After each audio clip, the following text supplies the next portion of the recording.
欢喜在地新闻，在地人，在地情。来看婚姻关农会举办着做花算算看的实农教育的活动，让民众来体验，而且来了解着蒜头采收的过程。民众欢喜来买蒜头体验农民的辛苦，为着让民众会当来林班婚林关有一个蒜头含体验版的过程。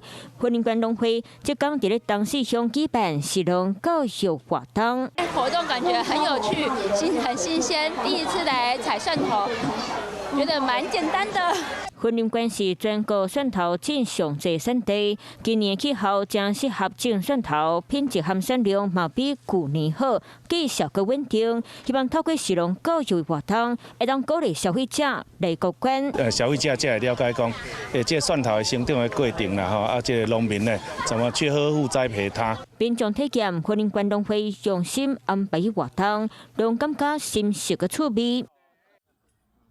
Hello， 我是张新文。想要抢先掌握最及时的新闻资讯吗？赶快订阅、按赞、开启小铃铛，锁定华视新闻 YouTube 频道。